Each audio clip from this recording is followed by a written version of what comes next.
It sounds totally the same to me. Welcome. Is it on? It says it's on. It doesn't sound on. It doesn't sound on. I know it's hard to tell for who crank is. Where is it? Where is the crank? Oh yeah, there's a lot of room to crank with. Yeah, okay. Where's the crank? Yeah. Okay, better? Yeah. All right. Welcome to the 27th Constellation reading series. As many of you know, tonight is a special collaboration with our friends, Liminal Bodies. So they curated this, and we're so excited to have them here. Well, I mean, they're often here also, but like in a more official way. So we are happy to bring together these readers via Liminal Bodies, and we're happy to gather all of you in this room. We have to acknowledge again and continuously that we are in a time of ongoing, just staggering violence and struggle against many peoples. Palestinian people continue to be brutalized by the decades-long American-funded genocide and colonial violence of Israeli apartheid. And, words barely can describe. Free Palestine! We also stand in solidarity with those experiencing genocide in Sudan and Congo, and with the indigenous peoples, the Multnomah, Kathlamet, Clackamas, Tumwater, and Motlala Cascade bands of the Chinook, as well as the Tualatin and Kalatuya, and many other recognized and unrecognized indigenous nations of the Columbia River. This is a place in which many promises have not been kept, and we acknowledge our responsibility to work in material ways toward the return of land. Right. We stand firmly against anti-Blackness and recognize that police violence and all white supremacist violence must be named and opposed. And we stand with immigrants against whom the current federal administration is carrying out horrifying acts of violence, imprisonment, and erasure. These forms of violence, along with transphobic violence being legislated across the United States, endanger the lives of trans, queer, gender nonconforming, and non-binary people. And therefore, as we begin our event, we wish to underscore that none of us are free until all of us are free. And that all anti-racist, liberationist, and decolonial struggles are intertwined. And we thank the Radius of Arab American Writers for this statement. And we say this also to make really good use of this time. I think I have not introduced us either. I'm Jessica, and this is Jamae. We don't already know Jamae. And I know a lot of us know Armin, Valentino, and Eli. Special. Yes. So we also thank Lance Cleland of Tin House and Melissa Amstutz of Bishop and Wild for the space that we have here, which is so important. And we thank each of you for honoring our COVID policy, which is masks down here and masks optional in the upstairs space. So we thank you for continuing to do that and look out for each other. For how many of you is this the first time at Constellation? Ooh. Hey, a few. Some returners in the room, which is awesome. And for those of you who are new, you're always invited back. We hope you come. We're going to hear from Noli for a bit about liminal bodies, and we're so excited.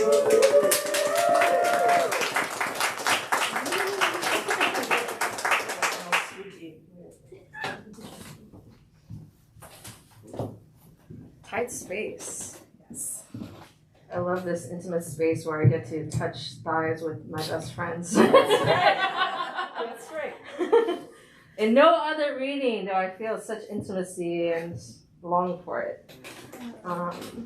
I first want to thank you all, Constellation, June and Jessica. I have such reverence for you both because you're such amazing artists, and also, more importantly, you are great community organizers. which matters a lot to me, especially as an artist, to really think about community first. Yeah, I'm just really excited to be here. Sorry, I need to take this off, or else I'm just going to be huffing. Liminal Bodies is now almost 2 years old. We came to be in October 1st, 2023, after Lilly and I spent several months sitting around in Asian coffee shops around Portland, writing and reading together and thinking a lot together about what we want to do in our creative lives. Liminal Bodies is a queer and trans Asian-led writing and movement project. We host community art, writing events, and performances in collaboration with Asian artists and other QT BIPOC artists across the Pacific Northwest. Since 2023, we have held over 25 events, including 3 live performances. We have collaborated with over 24 artists, many of whom we are now grateful to call our friends. Sorry, I have to throw those numbers because I'm like, wow, we did a lot in the past not even 2 years because our community is so special. And what we really value is collaboration and being a part of this community. I've just met so many wonderful artists who are willing to put in the time, the dedication to be vulnerable with each other to build something beautiful for our community. And so I really thank you all because I see a lot of you because we're always cross-pollinating. It's beautiful. So I asked Janae to let me do this broad introduction tonight because I need everyone here to know how special these 3 beings are, not just to Liminal Bodies, but to the community. And it actually first starts with Janae. Yeah, Janae, I'm calling you out. Who I've been working in parallel with since 2019, or probably before that, actually. I kind of don't remember because pandemic years. But Janae and I were part of a much larger network of Asian artists offering arts and cultural events rooted in community gathering and belonging, because a lot of us didn't have the space to talk about our very specific Asian identities and the things that we experience, not just as like individuals, but in our art as well. Janae's leadership in the art world reminds me of what I strive for as an artist, to use my art to connect with others in ways we often don't allow ourselves to connect. It is vulnerable and it is easy to move with community through art because we need it and we can't live without it. And the hardest part sometimes can just be showing up. Janae also does a lot of other acts of love and community care that often go under the radar. She has a way of making everyone feel seen and loved, and she shows up in all aspects and doesn't ask for anything in return. I see that spirit of Janae's in these 3 beings, in Jamae and Lilly and Joshua. The Constellation community, you all are so great. And so if you don't know these 3 artists already, I just am so excited for you to experience them now and after. Get to know them. These 3 artists, despite their different artistic mediums, embody so much of what I personally feel is the best of us. Their words, their lyricism, the universality of their messages. These are the artists. These are there's no greater feeling in the world than to be seen by another artist. And these 3 people have made homes in their art for all of us. And it's such a beautiful world to witness ourselves through them. I want to thank them for their generous spirit as artists, and also as community organizers, and as truly beautiful human beings. Thank you so much for your embodiment of all the joy and beauty there is in words and in art and community. So I just thank you all for being here.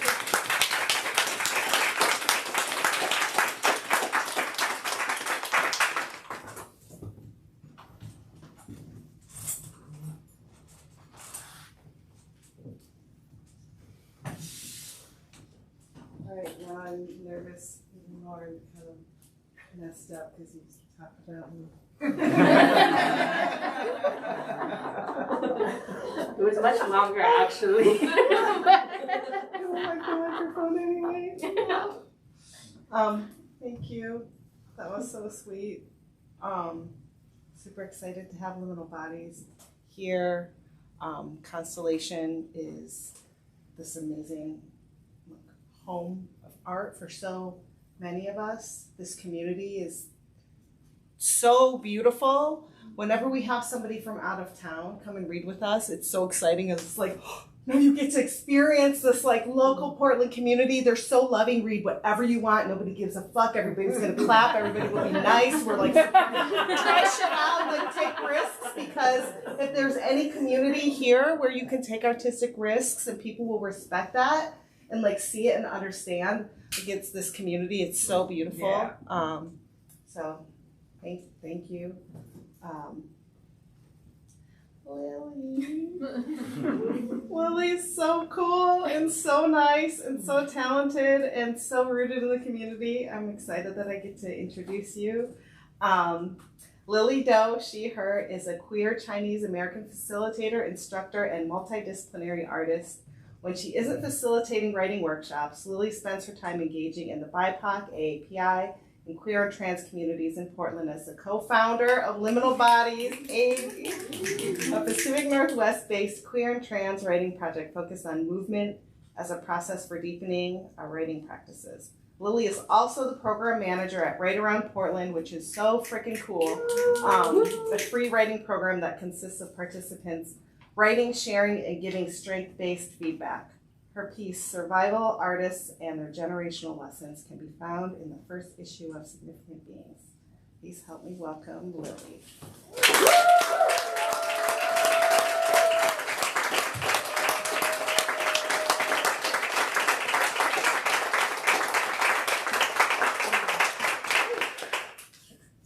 Ultimate hype man. Yes. I figure, you know what? Let's start off, if you like, with a collective breath. All right. So let's breathe everything out. Take a deep breath in and let it out real slow.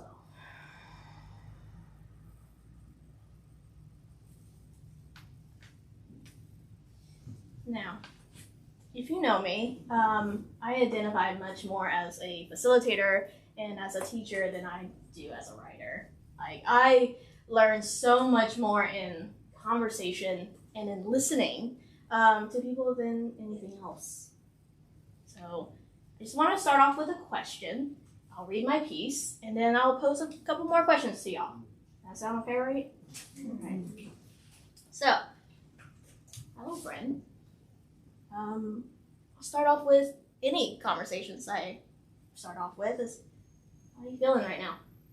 Like, really? Like, I want to ask y'all right now, have you been feeling lately? What brave soul would want to? Sad. Sad? Yeah. What else? Vulnerable? Okay. Tired. I heard that. Overwhelmed. Hopeful. Ambivalence. Anybody else? Any other words coming up for y'all? Happy. Yeah. Mixed in there too. Grateful. So I was listening to How to Survive the End of the World podcast with Adrienne Marie Brown and her sister Autumn Brown, and they asked each other this, and one of them says, like, with the awareness of all the horrors, I'm doing all right. I mean, that's how I'm feeling. With the awareness of all the horrors, I'm doing all right. Now, there's a lot going on. That's an understatement, right? I mean, maybe that's always been the case. You know, there's a song that says, like, feels like the end of the world, but maybe every generation feels like that. Yeah, but it feels like right now we're at a precipice to something.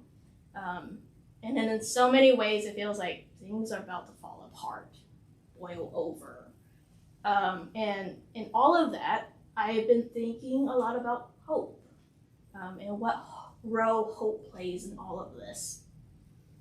When I talk to folks, like the sense I get it is really fucking hard to hope right now. Like, how does one begin to hope when everything feels like they are actively breaking? So, I want to read you this piece that I wrote. It's real short. It's called In Defense of Hope. And in this piece, I'm just exploring this exploration of seeing hope more as practice and just simply a feeling. So, here goes. Sometimes, hope is a single life-changing moment. A moment when the tide turns and the wheel of fortune makes its way back on its upward slope. More often than not, however, it is a cascade of little acts, tumbling over like pebbles as it bounces over off other events in our histories. It's the shared meals between friends. It's a quiet solace shared in grief. It's a calm container of a listening ear. Hope is an act of survival. It crosses oceans in order to find stabilities, riding waves of an unknown future. Mouths hungrily gnawing at a mother's arms that tempers reality with love's warmth. Hope lies on a mattress in the garage in the middle of summer's relentless heat with a belief that there is a way out. There is a way out. It wanders barefooted in the phoenix sun and sits exhausted next to the shadowed wall of a school. Hope is the memory of a 3-year-old girl waiting for her dad to come home from work. Every day in the afternoon, she would sit in front of the kitchen table, looking out of the window as the cars in front of the house passed by, one after the other. She looks for an old GMC van, a block of a vehicle that would roll up onto the front lawn, turn carport. And every day, her dad would return from the blue jean factory, his arms opening to pull her up and squeeze each drop of giggles into a lemonade of memories.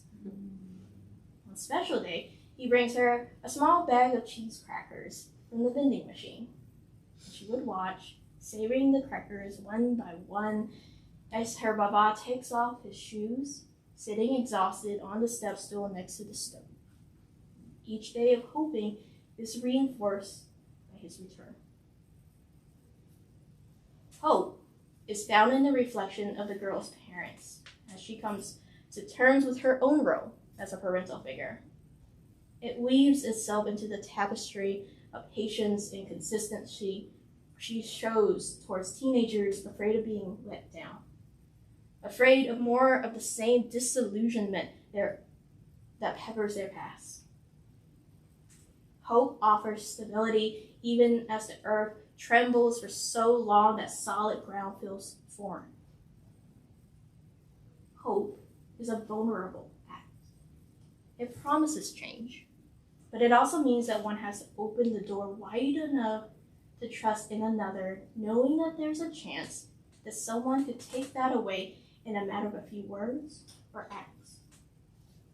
It promises possibilities, but it's also an admission that it opens one up to disappointment.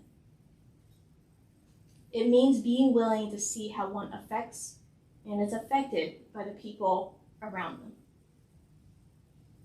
Hope runs parallel to death. It acknowledges its own mortality and accepts it does not know what lies beyond. It resolves itself that it lasts in a span of a lifetime, and by doing so makes the most of that time it has. Because if this is it, what choice is there but to alleviate at least one person's suffering in the small time there is on earth? Because even though we are but grains of sand, we stand at the beach of humanity, looking in awe at the unknowable expanse of the future.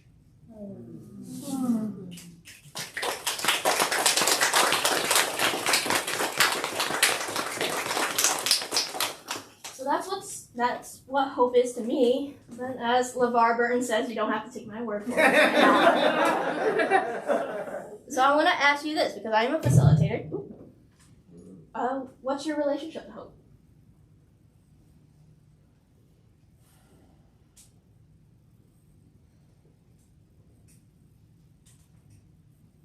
Always be hoping. Always be hoping. Gotta keep doing it. What else? Durable. Endurable? Durable. Oh, durable. Suspicious. Suspicious. You took mine. You took it.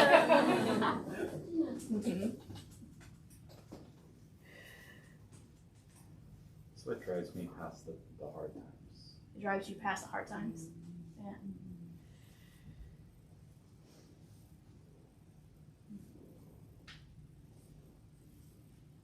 I want to end with this question, or it's a series of questions, so that we can hopefully bolster each other in our hopes, right? So you can answer any of these. But I really want to know, what keeps you going?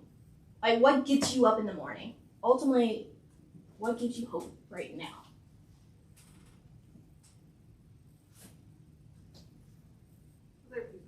Other people? Yeah. What else? My dog. Palestine. Free Palestine? My dog. Your dog? Yeah. I get up in the morning to write. You get up in the morning to write. What else? Remembering the hopes that I had before. Remembering the hopes you had before.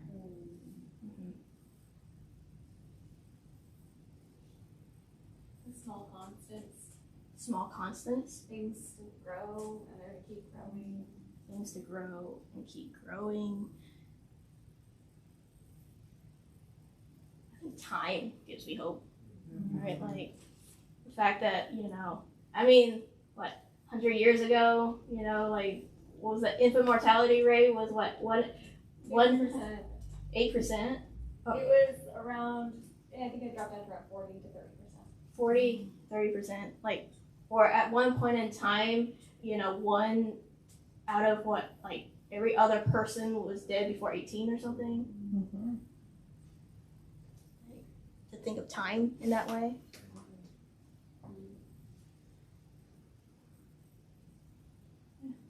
Any others? Lasting ones? Keeps you going. Reading and realizing people have had the same experiences. Reading and realizing other people have gone through this. We've done this before. Humans are stubborn.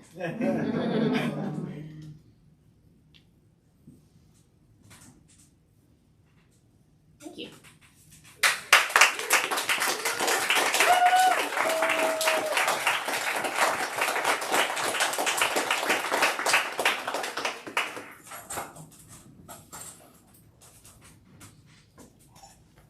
Thank you so much. That was a lovely experience. Let's hear it one more time for Lilly, everybody.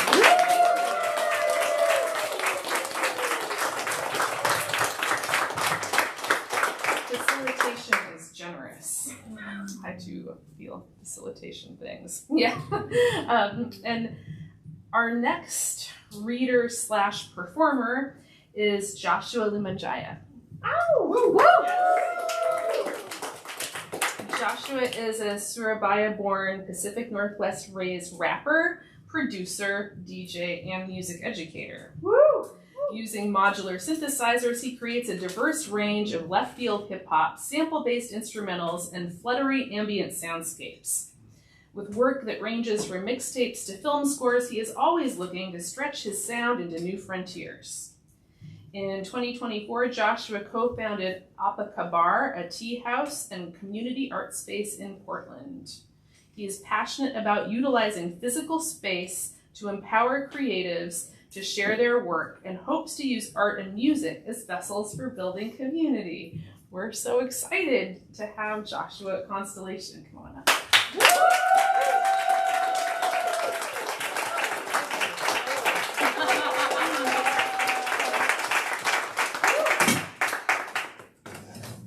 what's up? Give me 1 second. I'm gonna move this podium. I feel like a preacher right now. Yeah. Yes, you are. There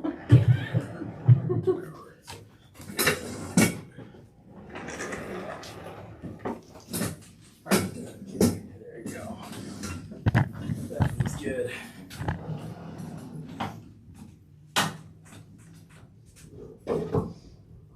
All right. Sweet. Well, hey everyone. Hey. How's it going? Sweet.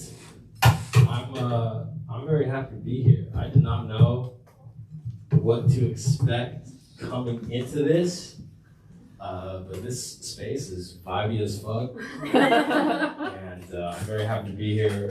Very appreciative of Liminal Bodies for having me. All the folks at Liminal Bodies and other folks in this room have done a lot for me, and so yeah, when Noah asked me to perform, the least I could do was say yes. But yes, I do many things, but tonight I'm a rapper.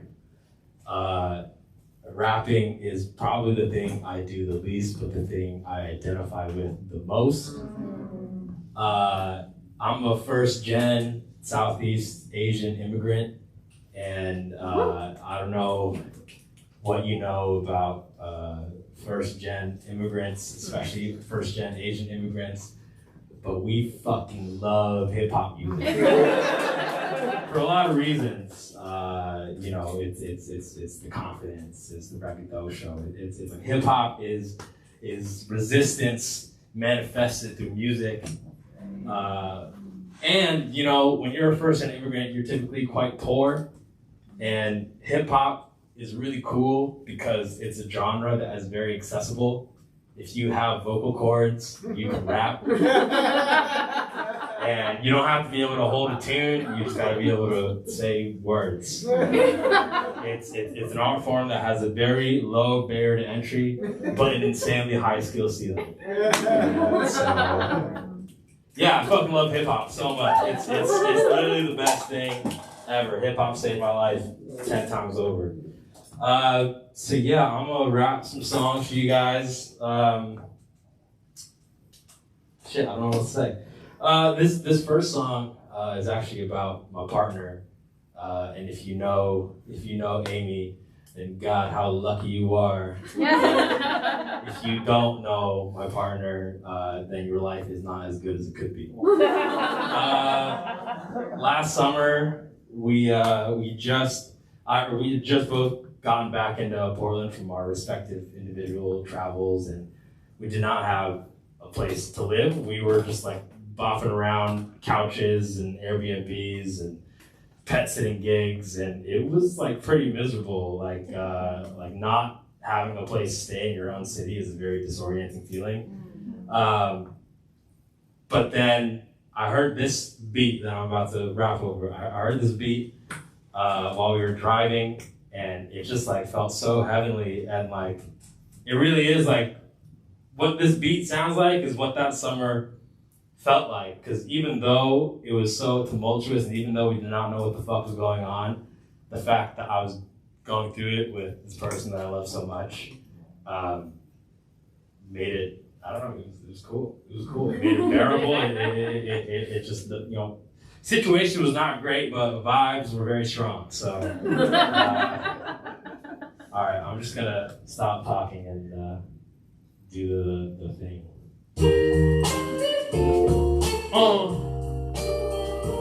Wait, hang on.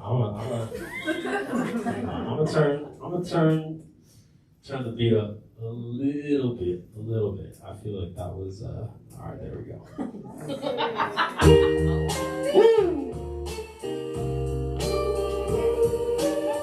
Praise God, the sun's out, put the top down. Lights out, baby, we don't need our tops now. Take a pic, put the menu on the drop down. I love you so bad, girl, I'm tryna lock down. Taste so sweet, fitted like blue jeans. Cool brick in the sheets, making movies. Got one hand free for the Fuji. They don't wanna see you, throw it on the tubing. Now she down, but occasionally the Gucci. No funds don't stop us being bougie. No phone, rich dumb, baby, good brain. romantic. Every single thing we do, you can call it tantric. If we on the radio, we would be the classics. You and me together, all we generate is static. Sometimes gotta put a corny love bars. Who else do you know gotta let us like guys? If I am effect, then you are the guys. Come on, girl, you and I, we live above gods. Hey, thank you. I'm gonna just be playing this because it sounds so fucking good, man.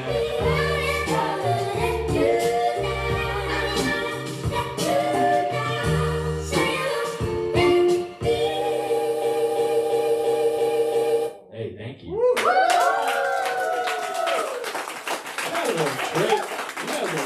Great audience, holy shit.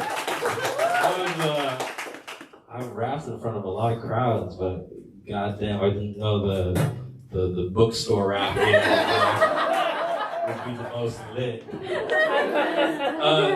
This next song is called Rapture. I grew up very religious, and I'm not very religious these days, but a lot of the things that I was taught, the lessons and the stories in the Bible are still like very core to who I am and my identity. And when I write raps, like biblical references come to me more easily than anything else. And so this song really just is just a lot of Bible references. If you don't know, then I'm sorry, you probably won't get it, but the song still slaps. So, but it's like I love this like idea of like taking this like iconography and like these characters and these stories that like at one point in my life were very traumatizing to me, but taking them and using them to like talk my shit and like bolster my own confidence. And then also like, you know, when you are raised inside of Christianity, then it's always like, you know, the Lord's gonna come back soon, the world's gonna end, so you can't do X, Y, and Z just because you gotta be right with God, because you gotta, you know, go to heaven, right? But the world is ending. Like we see it before our very eyes. Shit is not good.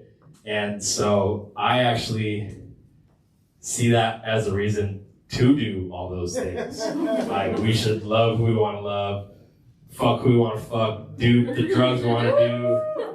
Because yeah, the world is ending. Like they're right about that. So, you know. Anyways, here's the song.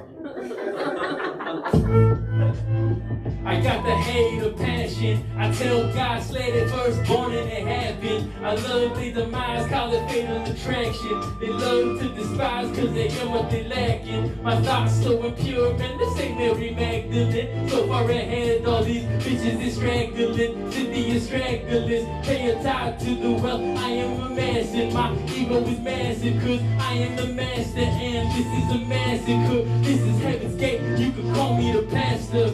Parents in my songs and they call me a blasphemer. Pray for my soul, they still want me to Lazarus. The caps in my head got me feeling like Last of Us. Grass I inhale got me feeling like Pastor Puff. Men that I fuck got me feeling so masculine. The sins I commit got me thinking about rapture, huh? It's the end of the world as we know it now. So go ahead, do your thing, you know I know you wild. Don't gotta hide who you are cause it's cultural. Look what they say, it's okay, don't take it personal. It's the end of the world as we know it now. And at the end of the day, I know you know I'm proud. I see you trying to bounce, maybe you should stay a while. This what you chose, couldn't close, time to take a bow. This what they asked for. This the type of shit they never wanna fast forward. What the fuck they mad for? They condemn my heart and say that I'm the asshole. They want me acting like a church now quietly. I don't fuck with sermons, man. That shit don't inspire me. I ain't no apostle now, even though I try to be. Unless though I tell the truth, okay, not entirely. But when you put me in the booth, I'll be rapping piously, spitting like the Reds do. Every time reliably, The congregation said, amen. That's funny as fuck.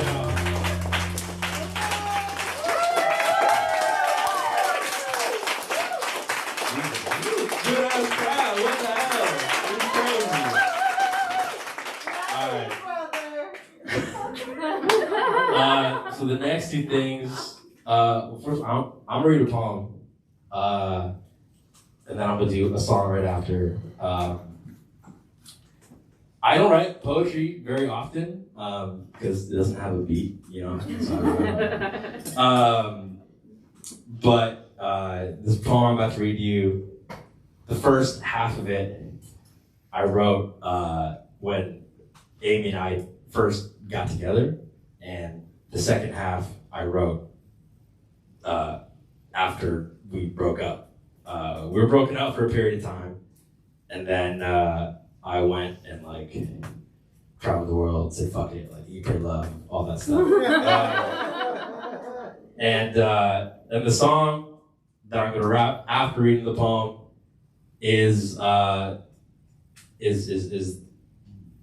rap I wrote after we had broken up. And but back in 2024, I did a live rescoring of the movie Her.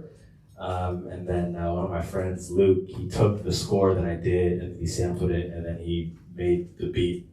And then I like wrote this like breakup rap over the beat. So it's got like a lot of layers. But I didn't memorize the poem, but luckily this is called a reading and not a memorizing. So I got my book.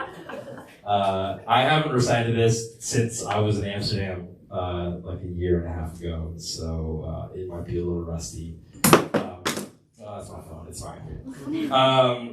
The poem is called Menari di Rumah, which in Indonesian translates to dancing at home.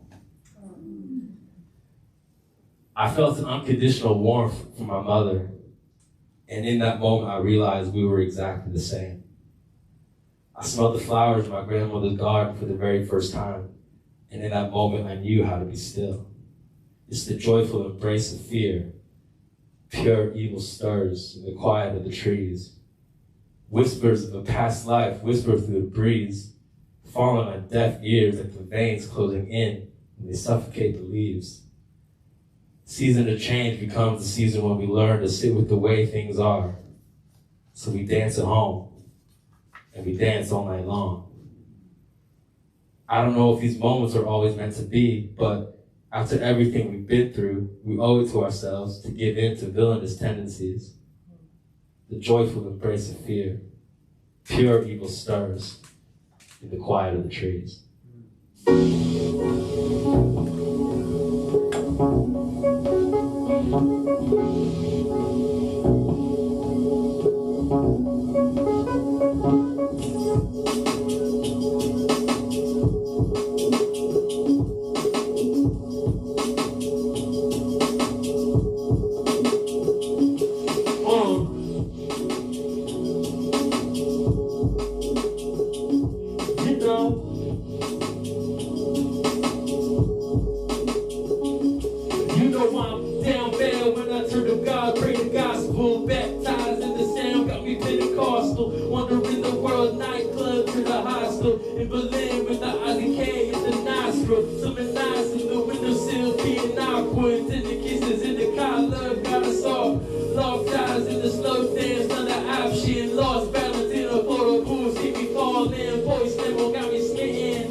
After we broke up, I was like, yeah, I'm gonna go live in Amsterdam for a few months in the Netherlands. And I don't know how much you know about history, but the Dutch colonized my homeland, Indonesia, back in the day. That's actually how my family ended up in Indonesia, because they were using a bunch of Chinese laborers. My Chinese family ended up in Indonesia, all this stuff.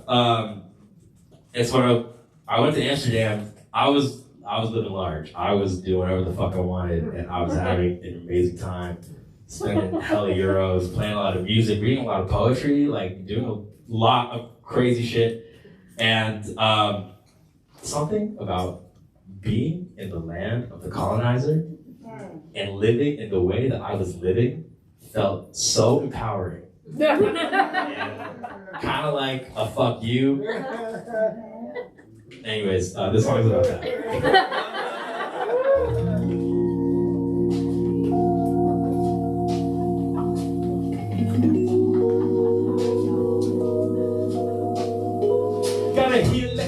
Fuck a colonizer, spread that hill, nigga, catch a kangle and the crocodile, looking for the kids, got it, this not for the fit. I'm a pretty bitch, two wheels on the whip, how I'm supposed to howl, look like ATL, I'm riding out here with the 2 chains, poetry, money, what you know about these new games, they say magic, but you know I'm rolling with that loose say, German Zaddy, lost school out in Hamburg on a Tuesday, when it comes to think, you know your boy is there in Tuesday, I just like your husband out, praying like the brew, like, now he acting balling out on Bonnie's on a Monday, feeling money like the ring will never be a Sunday. Autobiographical vibes, I forgot that he already caused. I'm here as well, be up for Mars. Alien, but I'm the guy. Say I'm almost getting some guy. Praise my name to be up and I'm going slow. Be up bombs, killing you when I read it. I'm killing them when I'm singing these songs. Feeling them when I'm writing mine. I just finished 60. I know that you missed me. And I only speak the truth, my lyrics ain't cryptic. They go Limanjaya, man. Always talking his shit. Gotta heal like a bitch, fuck a colonizer, spread that hill. Nigga, catch a kangle in the crocodile. Fucking for the kids, gotta just not put a fit. I'm a pretty bitch, 2 wheels on the whip. I don't know how this shit How am I supposed to how this shit?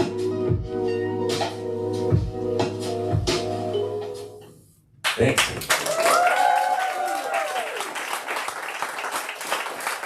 Alright, so after I was in Amsterdam, I went to Indonesia, my homeland, and it was the first time I'd been back since 1998. Back in the day, my grandfather would drive around Bali selling cigarettes out of his truck, and eventually built this like crazy like cigarette business empire.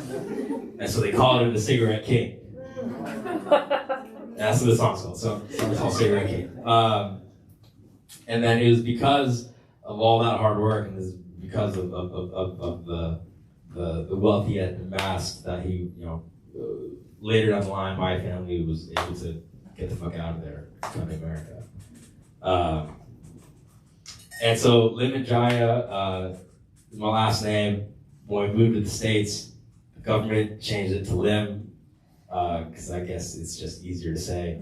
But then I started making music, so I took that shit back. Right. So yeah, this song is really just about my family and my family's story and like what my family's legacy means for me going forward. So this is Cigarette King.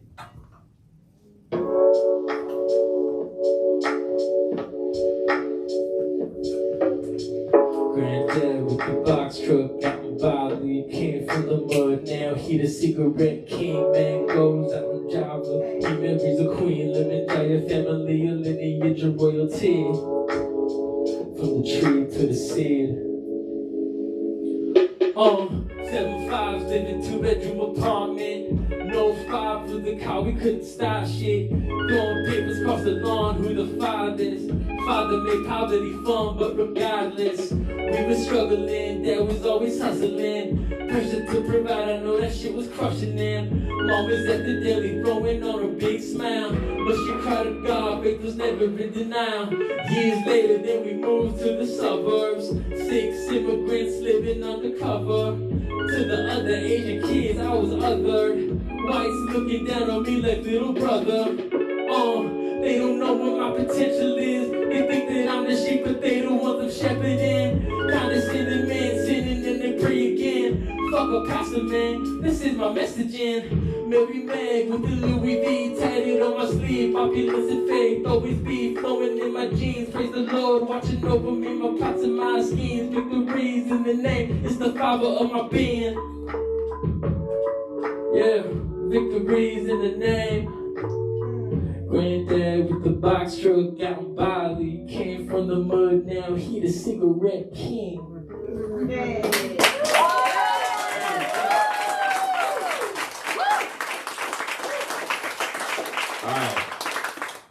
You guys are so fucking fun, dude. This is great. I got one more song.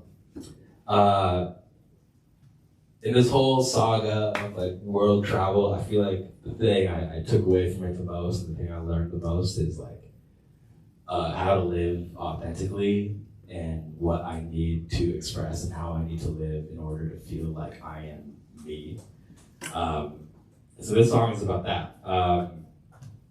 This is like my favorite thing I've ever written. I wrote this.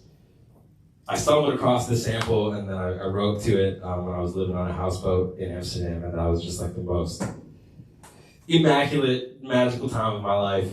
And so this song is very near and dear to me. It's called Every Little Thing. Hope you enjoy.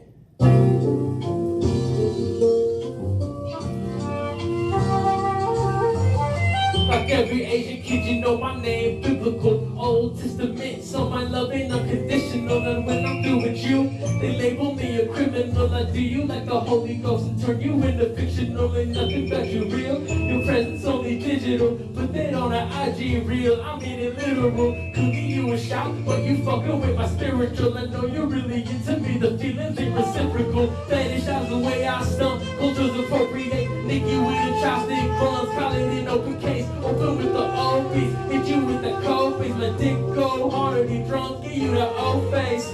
Oh shit, confidence ain't in the building, it's gone through the ceiling, cause I'm making a killing. Silence of the lambs, got that sheepskin fur on, oh walking of the world, I'm the boy with the hair on. So many ladies in my shows, I'm just starting to think, I'm wondering if they know, you missed it when you blink, so let the record show, I'm trying to suck some dick, but I still love the hoes, we all just wanna feel, it's like the animals, and when it's time to eat, I'm putting all those doughs, and up until this point, I kept my feelings close, I worry what they think, but do I really know, man, they say I'm living too fast and need to slow down, if you know me, then you know that I don't know how. Say I need to find God, but I've been found. Sorry, Ma, I'ma spin the globe to go round. Now, I'm in everlasting ecstasy, living up for what the universe has set for me. Life is everything I said it's always meant to be. Future that I foretold, call it prophecy. Call it prophecy. We call it prophecy. Every little thing that I've been saying, call it prophecy. Every little thing, it's the little things, they are blessings. Hey, thank you guys so much.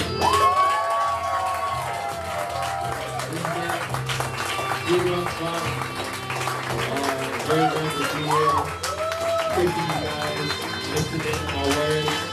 And yeah, thank you to Constellation for having me. Thank you to Liminal Bodies for curating this whole thing.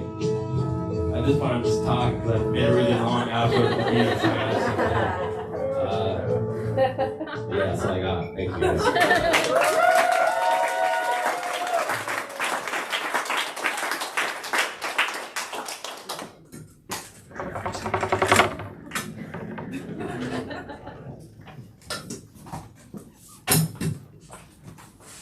So cool when we have music. It's also like kind of awkward that you're all like stuck in these little rows. Everyone's like, I don't know.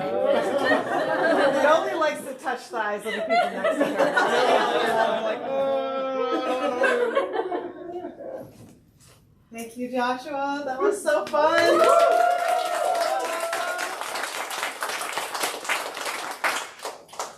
I don't know how people do that. There's multiple forms of things happening at the same time. Like you're moving, your body's in it, there's music, your like words are coming out of your mouth. I have trouble with just the words. Jamae, so nice to meet you. Thank you for being here. I'm introducing Jamae and Sabangan. She, Sia, is a Filipinx multi-passionate. That's a cool word. I've never seen it like that before. A multi-passionate. Oh, I want to be that when I grow up. Cross stories through words and movement Coffee and chocolate are her creative fuel of choice. You can find her writing in Ellie Blue Publishing's Dragon Bike, Marias at Sampaguitas, issue number 5, Rituals and Significant Beings, volume 1. Welcome. So nice to have you here. So nice to meet you.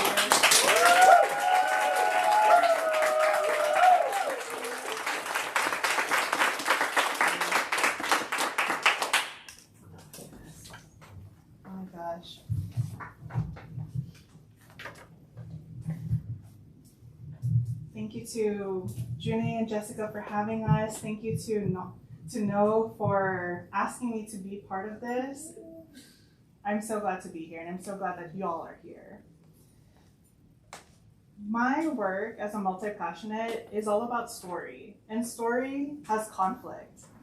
And with this, I'm gonna start with the conflict that makes my life go round, and that's the conflict between me and my mom.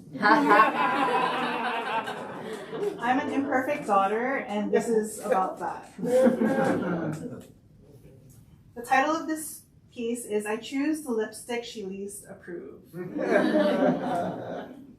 And of course, it's either the brightest rouge or the darkest bruise of my heart, like the new bedroom that houses my ex's sweaters with their cheap You Fresh.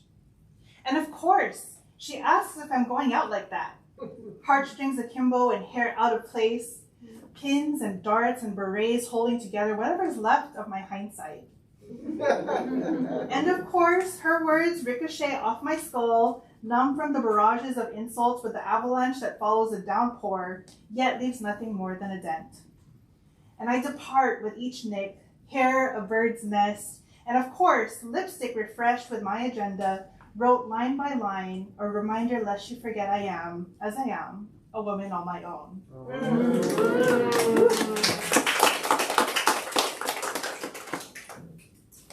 I love my family, but with my family there are their problems. And so this next poem is about that. And it's called Brood, or a Dark Roast Coffee Elegy after K-Ming Chong. Roasted beans crowded in, ground like teeth aching in the night, the tiny remnants filtered through. Water pouring, hot and scalding as the words used to remind us praise is not our language here. Drip by drip, the liquid gold appears, adding to the cupped relief, rich and flavorful to the recipient's taste, none remembering the anguish its former versions faced.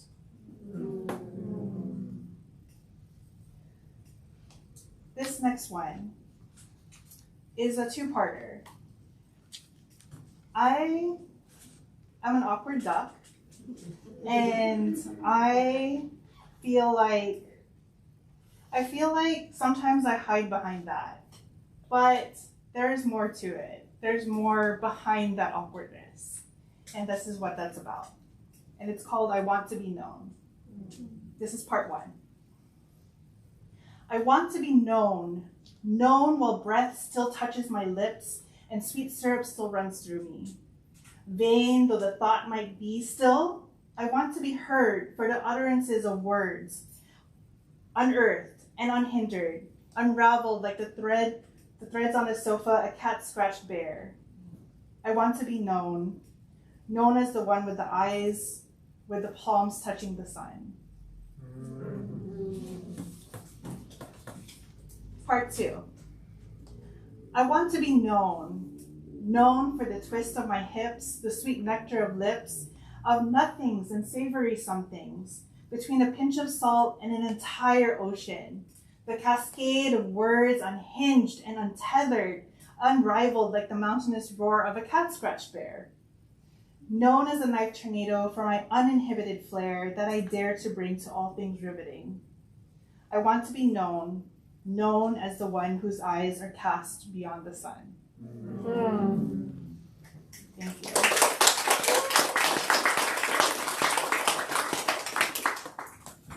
These next 2 poems are fight poems.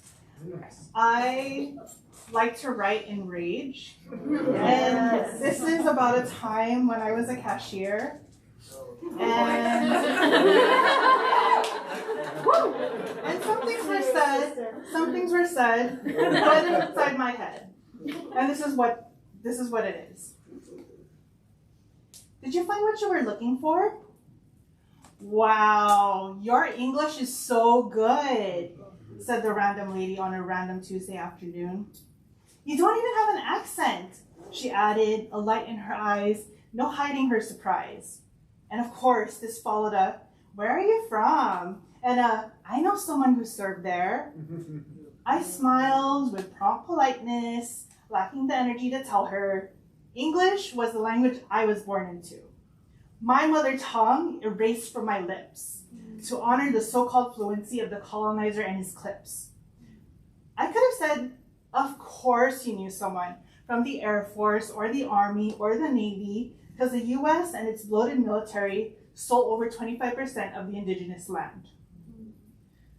But instead, I said, keeping those thoughts recessed in my head, have a nice day, and called the next random lady in line. Thank you.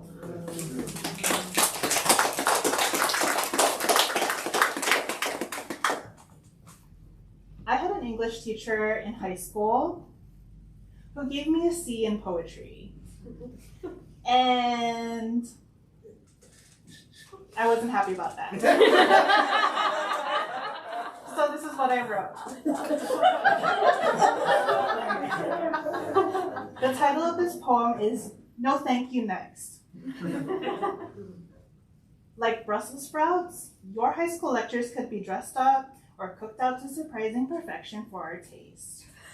You captivated us like little purple monkeys, enticed by extraordinary stories of mysterious creatures in the dark. You taught us how to write, how we feel, and to feel what we write, reminding us the awkward sentences were inconsequential. You literally kept us on our toes, bouncing ideas like popcorn in a frenzy, serving some past our feeble minds. But that's where my gratitude ends.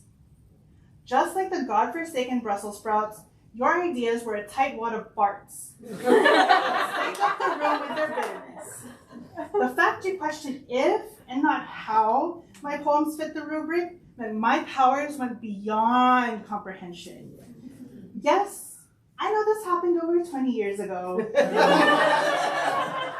But like my nana likes to cook her fish, I'm still salty. So, to your leafy cishet Boston white-centric ass opinions, I say, no thank you, next. Thank you.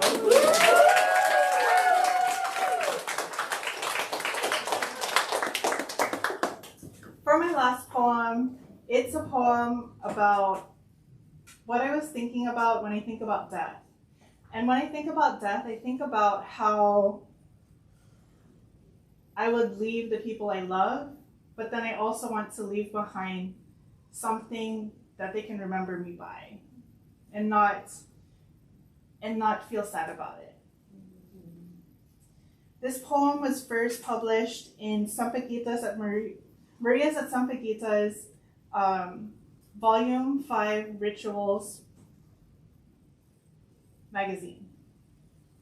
And it's called Last Words. At my funeral, please tell guests my sweetness wasn't born from flowers woven into my hair, but from gathering honey in the winter, stolen from tears flowing past an avalanche of sunsets. Tell them she tasted joy with a foreign tongue as she lapped water from a river she created.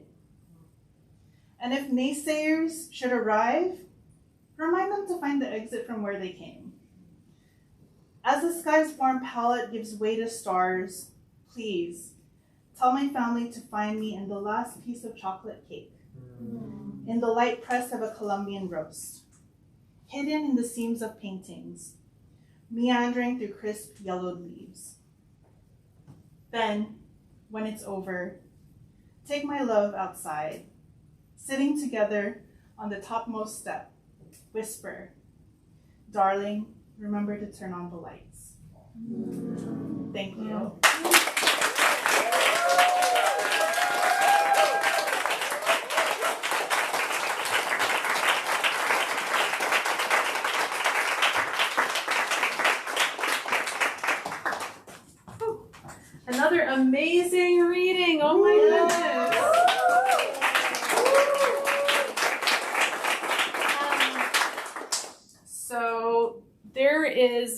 beautiful merch over here from Liminal Bodies. I see possibly some broadsides, possibly some zines, things of this nature. So be sure to visit that. And the bookstore is full of gorgeous books. I love coming in here and seeing like so many things that I just want to read and want to have.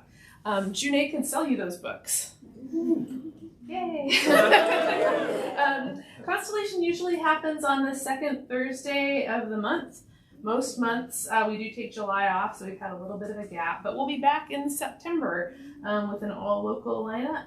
We'd love to see you there. We're also hosting Michelle Peñalosa in September, just a little bit after Constellation, so keep an eye out for that too. All right. We're gonna call it a night, except there's food and drinks upstairs. So just down here. I'm just gonna stop talking. Thank you.